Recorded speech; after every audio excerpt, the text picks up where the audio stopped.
सभी जन। Thank you Jesus. खुदावंद तेरा धन्यवाद परमेश्वर, आज की बड़ी प्रेजेंस के लिए, तेरी हैवी ग्रेस के लिए परमेश्वर, तेरी सामर्थ के लिए, तेरे फजल के लिए परमेश्वर, तेरी ग्रेस के लिए, तेरे बड़े कामों के लिए परमेश्वर, तेरे साइंस वंडर्स के लिए तेरा धन्यवाद खुदावंद। सो धन्यवाद परमेश्वर, एक एक रूह के लिए, जितने भी जन परमेश्वर ब्रांचेस में, ऑनलाइन क्लिसिया और परमेश्वर हेड चर्च में जितने भी जन मौजूद है परमेश्वर, तो एक एक जन को तेरा आत्मा छुएगा, ब्लेस करेगा, सामर्थ से भरेगा परमेश्वर, गहरे भेदों को इन पर जाहिर करेगा परमेश्वर, अपने मिरेकल्स को, साइंस वंडर्स को इन पर जाहिर करेगा परमेश्वर, तेरे जी उठने की सामर्थ्य इनकी लाइफ में छाया करेगी परमेश्वर, तो अपने दूतों का पहरा बिठाएगा परमेश्वर, तो इनके इर्द गिर्द अपने लहू की बाड़ा बांधेगा खुदावंद, तो इन्हें दीर्घायु से तृप्त करेगा परमेश्वर, तो एक एक जन को, एक एक रूह को छुएगा और ब्लेस करेगा, अपनी सामर्थ से भरेगा परमेश्वर, तेरे नाम का जलाल इनकी लाइफ से होगा, तेरे नाम की महिमा इन लोगों की जिंदगियों से होगी परमेश्वर, तेरा नाम इन लोगों की जिंदगियों में से ऊंचा होगा। सब कलीसिया कहे आमीन आमीन। सो आप सभी ब्लेस्ड है परमेश्वर की प्रेजेंस में। आप एक बार फिर से आप सभी का स्वागत है। सो सभी जन जो है अपने स्थानों पर बैठ जाएं, और गुरदासपुर चर्च ब्रांच और सभी बाकी ब्रांचेस भी, ऑनलाइन कलीसिया भी, जितने भी आप सभी एक मन है, एक साथ जुड़े हैं, खुदा का आत्मा आपको एक एक जन को छुएगा। सो अब समय बोलने का है, जैसे कि वचन कहता है कि हर एक जो है बात का जो है एक अवसर, हर एक काम का एक समय है, और प्रभु के दास भी कहते हैं कि God's time is the best time, और वचन भी कहता है कि हर एक बात का एक समय, हर एक काम का एक अवसर है। सब समय है कि जब हम बोएं, क्योंकि पहले हम वर्शिप कर रहे थे, आत्मा से भर रहे थे, हमने कुछ समय पहले टेस्टिमनीज को सुना, गहरे भेदों को, परमेश्वर के गहरे वेदों को हमने सुना, और किस तरह से परमेश्वर जो है छुटकारा देता, सामर्थ्य देता, हीलिंग देता है, हमने टेस्टिमनीज को सुना और हमने धन्यवाद किया खुदा का। सो हर एक बात का जो है उचित समय है, God's time is the best time, सब समय बोने का है। सो सभी जन अपने दिलों को खोलें और जितना परमेश्वर का आत्मा आपके मन में डालें और उतना आप बोएं खुदा के राज्य के लिए, क्योंकि वचन भी कहता है कि ना तो कुड़ के, तो ना किसी दबाव में, किसी प्रेशर में, बल्कि जैसा परमेश्वर का आत्मा आपके मन में ठाने आप वैसा ही बोएं। सो सभी जन बोएं, क्योंकि परमेश्वर आपको छुएगा। जिस तरह से हम वचन को फॉलो कर रहे हैं, वचन में बढ़ रहे हैं, पवित्रताई में बढ़ रहे हैं, प्रार्थना में बढ़ रहे हैं, और परमेश्वर आत्मा में बढ़ा रहा है। सो उसी रीति से जब हम फाइनेंशियली ग्रो होंगे, जब हम बोएंगे परमेश्वर आर्थिक रीति से, फाइनेंस में, हमारे कामों में परमेश्वर, हमारे बिजनेस में परमेश्वर हमें ब्लेस करेगा, बढ़ाएगा। हालेलुया। सो सभी जन बोएं, क्योंकि वचन में लिखा है कि हम जो है किस रीति से हम परमेश्वर में अपने फाइनेंस को बोते हैं, ये मायने करता है। क्योंकि वचन कहता है मत्ती 6 उसकी 21 में क्या लिखा, क्योंकि जहां तेरा धन है वहां तेरा मन भी लगा रहेगा। कि किस रीति से हम अपने फाइनेंस को, अपने पैसे को किस तरह से मैनेज करते हैं, ये मायने करता है परमेश्वर के राज्य में। कि जहां तेरा धन है वहां तेरा मन लगा रहेगा। कि जिस तरह से हम टाटा, बिरला, अंबानी के विषय में, बड़े बड़े बिजनेसमैन उनके विषय में सुनते हैं कि वे 24 घंटे दिन और रात, उनका जो है माइंड हमेशा यही चलता है कि किस तरह से और पैसा जनरेट करें, और किस तरह से हम कैसे इन्वेस्टमेंट्स करें, और कहां पे हम पैसा डालें कि वो और बढ़े। तो हर समय उनका मन जो है वो कैसे पैसा बढ़ाना है, बिजनेस जो है उसे कैसे फलवंत करना है, इसकी ओर लगा रहता है। लेकिन हम बिजनेसमैन नहीं, हम क्या हैं? परमेश्वर के कलीसिया हैं, परमेश्वर की हम डालियां हैं, परमेश्वर हमारी दाखलता है, हम उसकी डालियां, हम उसकी संतान है, हम परमेश्वर के राज्य के विस्तार के लिए काम करते हैं। सो हमारा मन जो है कहां लगा रहेगा? धन की ओर नहीं, बल्कि किसकी ओर? परमेश्वर की ओर, परमेश्वर के कामों की ओर। सो जहां तेरा, प्रभु यीशु मसीह ने कहा जहां तेरा धन है वहां तेरा मन लगा रहेगा। सो इट मीन्स कि आपका पैसा, जो आपका फाइनेंस है, आप किस तरह से उसे इस्तेमाल करते हैं, वो जाहिर कर देता है परमेश्वर के सामने कि आप कितनी इंपॉर्टेंस परमेश्वर को देते हैं, या फिर आप अपने कामों को, या अपनी पर्सनल रिक्वायरमेंट्स को, अपनी पर्सनल जरूरतों को ध्यान दे रहे हैं, या फिर परमेश्वर को ध्यान दे रहे हैं। सो वचन तो ये कहता है कि ऐसे फ्री ऑफ स्पिरिट और बाय नेचर ही अपने टाइथ को, ऑफरिंग को बो।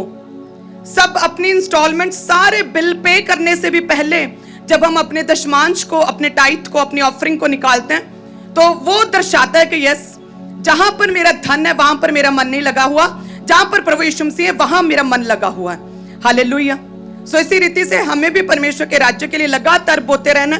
और याद रखें कि जब हम बोते हैं, वचन कहता है कि तब परमेश्वर जो है आसमान से समय समय पर मेह बरसाएगा। परमेश्वर का वचन कहता है कि मैं तुझे उत्तम दान और वरदान दूंगा, क्योंकि ये उत्तम दान और वरदान परमेश्वर की ओर से, जो ज्योतियों के पिता की ओर से, स्वर्ग की ओर से आते हैं। सो जब हम बोते हैं तो परमेश्वर फाइनेंशियली ब्लेस करता है। परमेश्वर की आशीषें जो हमें फॉलो करती हैं, तो ये क्या, ये कोई मैजिक तो है नहीं कि ऐसे कैसे बोया और परमेश्वर की आशीषें फॉलो करने लगी, आइडियाज आने लगे, नए रास्ते परमेश्वर ने ओपन किए। तो वचन कहते हैं कि ये परमेश्वर की ओर से निश्चित है, ये फिक्स है कि जब हम परमेश्वर की आज्ञाओं को मानते हैं, परमेश्वर प्रतिष्ठा देता है। जब हम बोते हैं सारे दशमांश भंडार में ले आओ, जब हम परमेश्वर के वचन को पूरा करते हैं, उसकी आज्ञाओं को मानते हैं, परमेश्वर ब्लेस करता है। तो इसमें ज्यादा सोच विचार की जरूरत नहीं। वचन कहता है कि जहां तेरा धन वहां तेरा मन लगा रहेगा। यदि तेरा मन जो है परमेश्वर की ओर लगा हुआ है और तू अपने धन को परमेश्वर के राज्य के लिए बोता है, परमेश्वर कहता है सारी आशीषें तुझे फॉलो करेंगी। तो इसमें सोचने की जरूरत नहीं कि ये ऐसा कैसे, क्या कैसे पॉसिबल है, ये क्या हो सकता है, ऐसा कैसे बोएंगे और परमेश्वर ब्लेस करेगा, फाइनेंशियल रास्ते खोलेगा, नए आइडियाज आएंगे, ऐसा कैसे। तो जिस तरह से हम लॉ ऑफ ग्रेविटी आप सुनते हैं ना कि हाथ से कुछ छूटा और नीचे गिरता है, का आसमान की ओर जाता है। लॉ ऑफ ग्रेविटी क्या कहता है कि जब भी कुछ पेड़ से कुछ फल गिरा, बिल्डिंग से कुछ गिरा, हाथ से कुछ छूटा, वो नीचे गिरेगा। तो ये लॉ है ग्रेविटी का, कुछ भी गिरेगा नीचे गिरेगा, इसमें कोई मैजिक नहीं है। सो उसी रीति से जब हम बोते हैं, जब हम परमेश्वर के वचन को पूरा करते हैं कि सारे दशमांश भंडार में ले आओ, जब हम परमेश्वर की आज्ञाओं को पूरा करते हैं, परमेश्वर कहता निश्चय ही मैं तुम्हारी लाइफ में फाइनेंशियल ब्लेसिंग्स को तुम्हारी लाइफ में भेजूंगा ही। सब प्लीज से ऊंची आवाज में कहें आमीन। और मेरा विश्वास है कि जितने भी जन बोते हैं, आप खुदावंद आपको छूता और ब्लेस करता है। जिस तरह से लॉ ऑफ ग्रेविटी है, उसी तरह से परमेश्वर के नियम है, परमेश्वर के लॉज है कि जब बोएंगे तो परमेश्वर की सारी आशीषें, बरकतें हमें फॉलो करेंगी। सो परमेश्वर ने जो है अब्राहम की, परमेश्वर ने कहा कि अब्राहम के वारिस हो तुम, उसकी संतान हो। सो इट मीन के परमेश्वर के वचन कहता है कि धन्य हो तुम, धन्य हो तेरी संतान, धन्य हो तेरा बिजनेस। सो यानी कि परमेश्वर ने अब्राहम तक वो आशीषें कि मैं तुझे महान करूंगा, तेरा नाम क्रिएट करूंगा, फाइनेंशियली ब्लेस करूंगा। तो परमेश्वर ने अब्राहम तक वो आशीषें सीमित नहीं की, यूसुफ तक सीमित नहीं की, बल्कि परमेश्वर पीढ़ी दर पीढ़ी, 1000 पीढ़ी तक जो है अपने बच्चों को संभालता और ब्लेस करता। सो याद रखिए, जब आप बोलते हैं परमेश्वर के राज्य के लिए, ना केवल खुदावंद आपके बिजनेस को छूता और ब्लेस करता है, बल्कि परमेश्वर आपके बच्चों को भी सिक्योर करता है। परमेश्वर उन्हें नई अच्छी बुद्धि देता है, विजडम देता है, ताकि वो अच्छे से पढ़ लिख सकें। आपके बोलने के द्वारा वो अच्छे से पढ़ते हैं, उनकी बुद्धि फोकस के साथ अपनी स्टडी में लगी रहती है, एक अच्छी डिग्री वो प्राप्त करेंगे, याद रखें, और एक अच्छे काम में, एक फलवंत सफल काम में वो आगे बढ़ेंगे। सो वो क्यों, उसका बेस जो नींव है वो आपने डाली बोलने के द्वारा। सो ये परमेश्वर का लॉ है। वचन कहते हैं इसमें ज्यादा सोच विचार की जरूरत नहीं कि जब तुम मेरी आज्ञाओं को मानोगे, परमेश्वर कहता सारे उत्तम भंडार जो है मैं तुम्हारे लिए खोल दूंगा। हालेलुया। जब हम यूहन्ना की इंजील लिखी किसने, जो प्रभु यीशु मसीह से सबसे अधिक प्रेम करता था। वचन कहता है कि 12 डिसाइपल्स में ये यूहन्ना हर समय वो प्रभु के पास बैठता था, कोशिश होती थी कि मैं प्रभु के पास ही बैठूं, और अपनी गर्दन भी परमेश्वर के कंधे पर झुकाए रखता था। उसने यूहन्ना की इंजील लिखी और 15 उसकी 5 में क्या लिखा कि मैं दाखलता हूं। प्रभु यीशु मसीह कहते हैं कि मैं दाखलता हूं, तुम डालियां हो, जो मुझ में बना रहता है और मैं उसमें, वह बहुत फल फलता है, क्योंकि मुझसे अलग होकर तुम कुछ भी नहीं कर सकते। सब कलीसिया कहें आमीन। प्रभु यीशु मसीह कहते हैं कि मैं दाखलता हूं, तुम डालियां हो।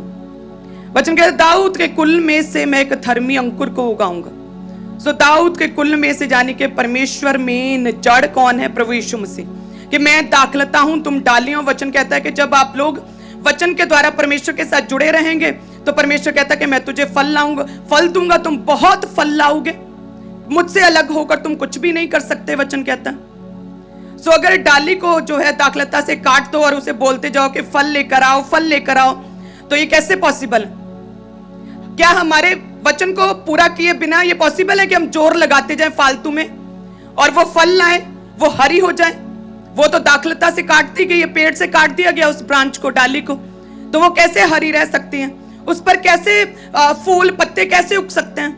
वो कैसे हरी रह सकती हैं? वो तो सूख गई और अब क्या, वो सिर्फ आग में डाली जाएगी। सो यदि हम परमेश्वर के साथ खड़े रहें, जुड़े रहें वचन के द्वारा, तो परमेश्वर कहता है जोर लगाने की जरूरत नहीं पड़ेगी। यदि हम वचन के द्वारा, अगर टाइथ और ऑफरिंग के द्वारा हम परमेश्वर के साथ जुड़े रहें, तो अपने बिजनेस को जोर लगाने की जरूरत नहीं कि आगे बढ़े, जोर लगाने की जरूरत नहीं कि मैं अब क्या करूं, इधर भागूं उधर भागूं, नए पार्टनर ढूंढूं, कि कुछ नया सीखूं। सिर्फ बने रहना है परमेश्वर के साथ। तो फिर जो है, अगर डाली साथ में जुड़ी हुई है दाखलता के साथ, तो उसे जोर नहीं लगाना पड़ेगा। अपने आप जो है फल, अपने आप फ्रूट, अपने आप पंखुड़ियां, अपने आप फूल उगेंगे और आप देखेंगे टेस्टिमनीज को। सो जरूरत क्या है? परमेश्वर के साथ खड़े रहना, प्रभु के साथ बने रहना, प्रार्थना में जिस तरह से, रोजों में जिस तरह से, पवित्रताई में उसी तरह से बोने में भी। याद रखे, बोना आपकी स्पिरिचुअल लाइफ का एक हिस्सा है। इसके साथ साथ आपने प्रार्थनाओं में भी रहना है। इसके साथ साथ पवित्रताई, अपने कैरेक्टर को भी मेंटेन करना है, व्यभिचार से दूर रहना है, अपने पार्टनर्स के साथ, अपने हस्बैंड के साथ, अपनी वाइफ के साथ वफादार रहना है। परमेश्वर का वचन कहता है कि अपने माता पिता की आदर करो, सो ऑनर करना अपने पेरेंट्स का। सो हमें बोना भी है, हमें अपने टाइथ भी पे करने हैं, लेकिन साथ में परमेश्वर के अन्य जो है वचन, आज्ञाएं, उन्हें भी पूरा करना है। हालेलुया। सो कई लोगों को टफ लगता होगा कि किस तरह से, किसी की लाइफ की कोई चैलेंज है, किसी की लाइफ का कोई चैलेंज है। मेरी लाइफ में पवित्रता ही कभी कोई चैलेंज रहा ही नहीं। पवित्रता ही just by grace of God normally मेरी लाइफ में शुरू से चला आता रहा। जब मैं प्रभु में नहीं भी थी तब भी पवित्रता के विषय में कोई स्ट्रेस, कोई स्ट्रगल, कोई जोर कभी नहीं मैंने लगाया।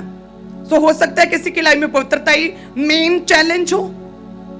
सो टाइथ बोना, आप याद रखें, बोना जो सबसे इजी है कि अपनी ऑफरिंग, अपनी सैलरी, अपनी इनकम से हम 10वां हिस्सा निकालते और बोते हैं। तो क्यों ना जो सबसे इजी है आज उससे शुरुआत करें, और परमेश्वर ग्रेस दे देगा।